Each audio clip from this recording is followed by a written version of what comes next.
before I eat breakfast, I'm going to feed my sourdough starter.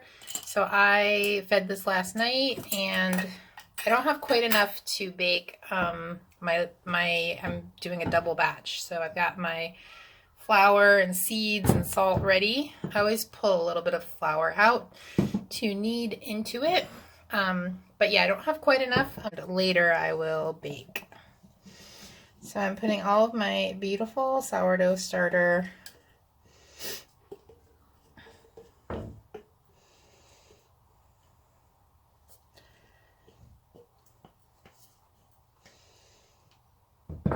into this bowl.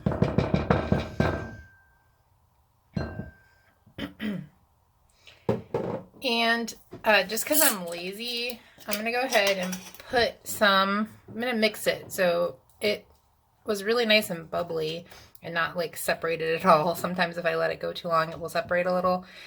But I always just mix it to make sure everything's like dispersed. And I'm going to put just a little in here. I'm going to feed both of these. I'll use this one for baking, and this I'm just going to put in the fridge so I don't have to worry about pulling some out later. Now I have to be honest, like normally I would just do this after I bake, but I just haven't had a lot of capacity lately, and so maybe I will decide not to bake, and I just want to make sure my sourdough starter is alive and well in the fridge. Using white bread flour, and for this batch I'm just going to do a heaping tablespoon and a not heaping tablespoon of water. And for this batch I'm going to do 2 heaping-ish quarter cups and then 2 not heaping quarter cups. And the reason for that is that you want the weight to be about the same, and water weighs more than flour. So that's just my, well, it's not my way, it's just a cheater way to do it, and it works just fine.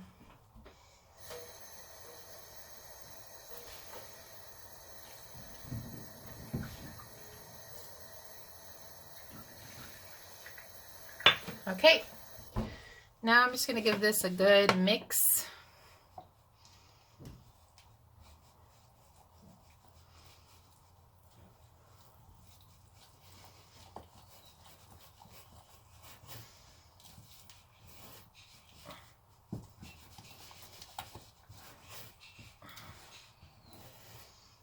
And I try to just scrape up the sides a little, make sure everything gets in there, but it's not that big of a deal.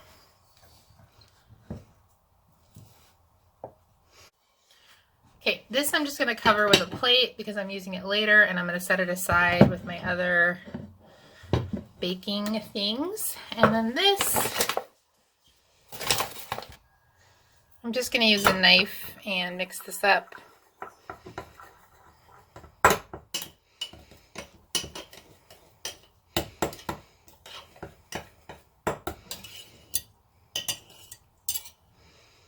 Okay, and then I'm just gonna give this a like 1 turn so it's not on there tight, and I'm gonna set this in the fridge. Good morning, y'all. Welcome to Art of the Budget. My name's Nicole. My pronouns are she and her, and I live in the Pacific Northwest on the traditional unceded territory of the Coast Salish Nations. And today we're doing a what I eat in a day, which I started these at the beginning of COVID, and they were called What I Eat in a Day in the Time of COVID. And I guess it is still the time of COVID, over a year later. But anyway, I thought it would be a fun day to do a What I Eat in a Day because maybe I'm going to cook some yummy stuff, and I've got some fun things going on, so it'll also be kind of a day in the life. I've been really struggling with like capacity. So, you know, things that I used to do pretty easily, like, you know, a few months ago, like bake bread or even just like clear the surfaces of my house have not been coming easily. And, you know, it's fine. It's fine. You know, there's ups and downs and it will be fine. But I just thought it would be a little bit of motivation too, to shoot a video. So if you see some different angles than usual, it might be because my spaces are a little messier than usual, and they'll get back to normal and it will be fine. But anyway, I'm gonna eat some breakfast. I've got my usual coffee, just regular like medium roast coffee, sugar and almond milk. And then I made both halves of my bagel today. Normally I usually eat a smaller breakfast. I'm just not usually that hungry in the morning, but I've been dealing with some dental stuff, so I feel like yesterday, between like not really feeling like cooking and that, I didn't really get to eat very much, and it wasn't very satisfying. So I feel extra hungry this morning, and so I'm going to listen to my body.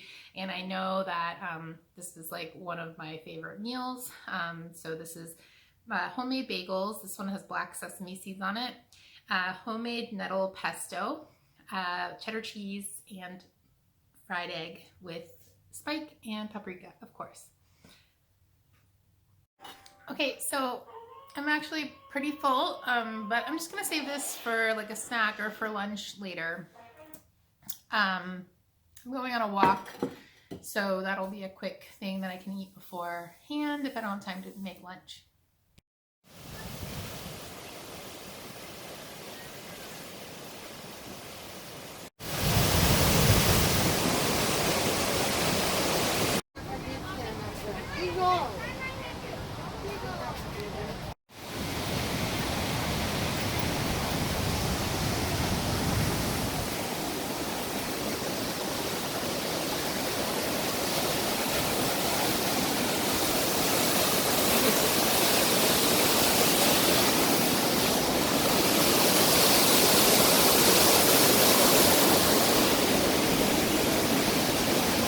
Only later did I realize that I'd taken footage of the bench, but not of my lunch. Pamela and I got some hard cider and burritos, and we ate them outdoors by the food trucks.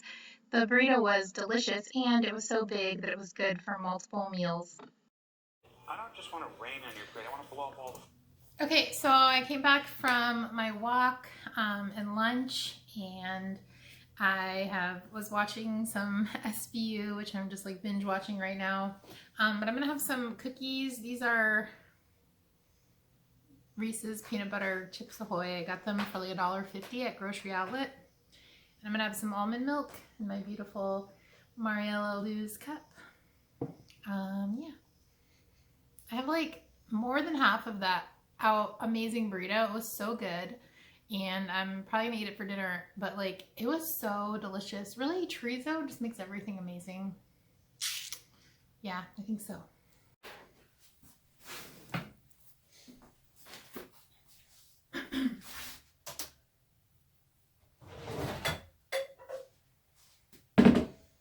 Okay, so I finally got back to the bread making.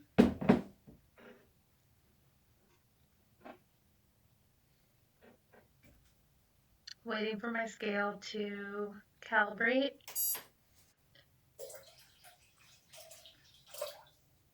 And then I tare it for this measuring cup.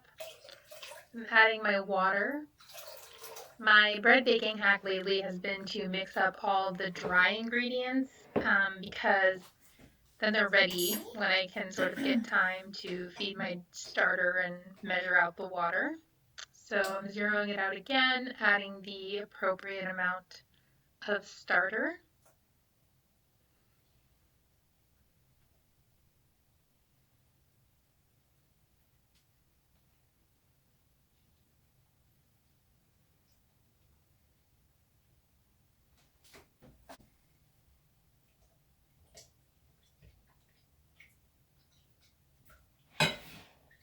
Now I'm just mixing that together.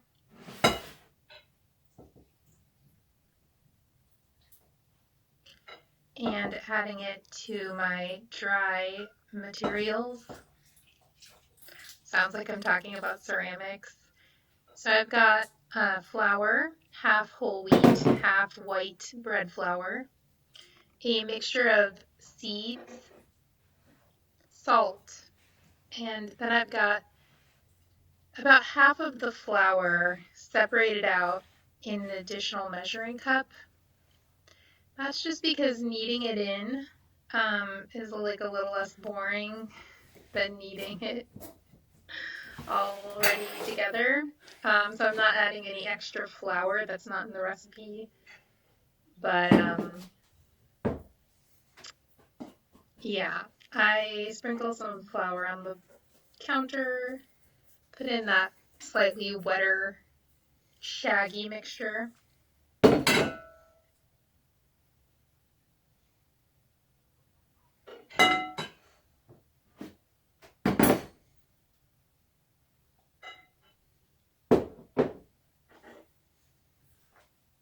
And then put a little more on, and then just slowly start kneading that together.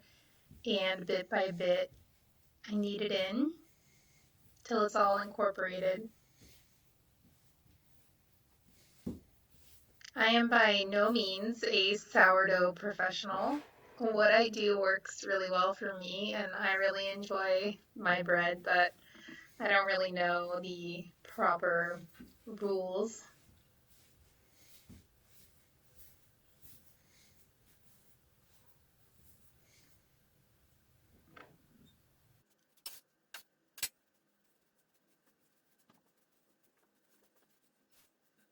Sometimes when I'm kneading, I think about how this material is very similar to clay, but actually it's really different, and I find it more difficult to knead. We call it wedging when we're talking about clay. But anyway, I get out the bench scraper and I just try to get all of the flour incorporated in. And like I said, this just maybe makes the task a little less boring for me. I don't know that there's any advantage to keeping some of the flour out and then kneading it in.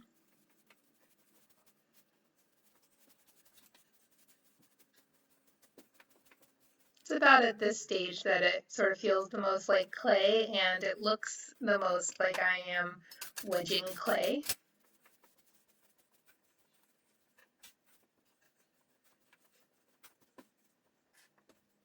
I love that little sound of the sped up bench scraper on the Formica.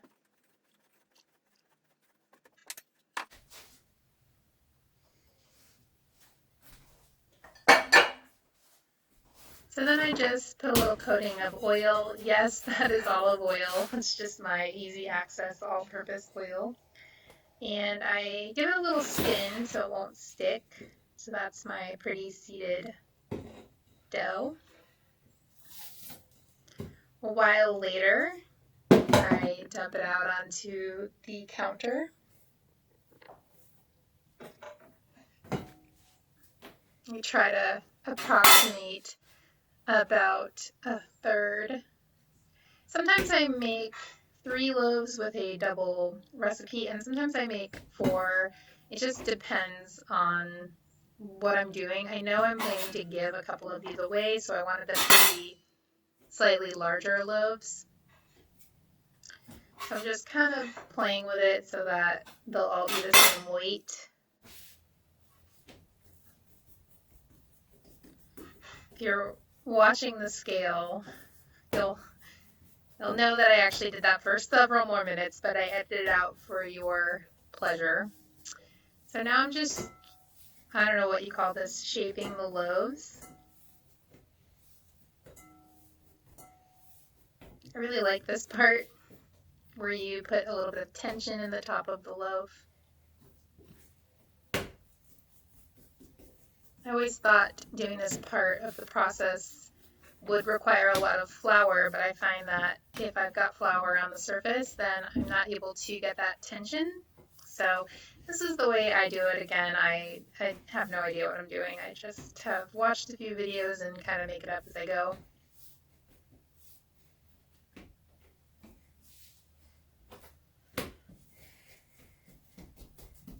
It is kind of amazing to me how small they look before they rise again.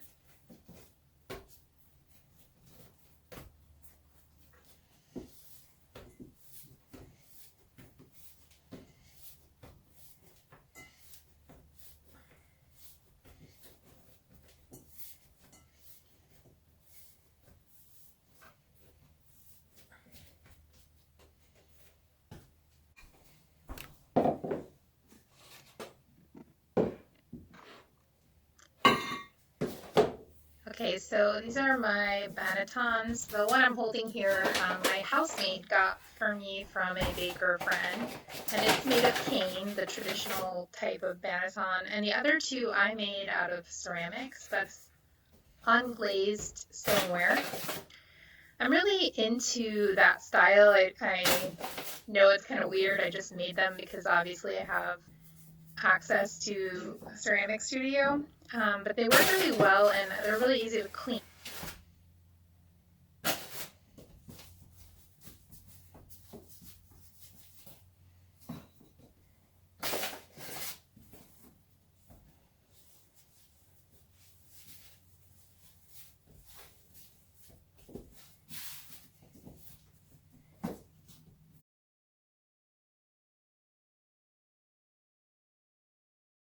I'm gonna microwave this more than half of a burrito. It's still the size of my hand, which I have big hands. And this thing from earlier. Anyway, I'm gonna try to eat these for dinner. Okay, that was my day and everything that I ate. I feel like I've shot a few what I eat in a day videos, but then like didn't edit them because I didn't end up eating anything very interesting. But I think we did some fun stuff today, so I'm gonna go ahead and put it up. I hope you enjoyed this. If you like this kind of thing or talking about money from the perspective of a previously starving artist, then please subscribe. And if you enjoyed this video, I would love it if you would like it. Have a great day, and I will see you in the next video.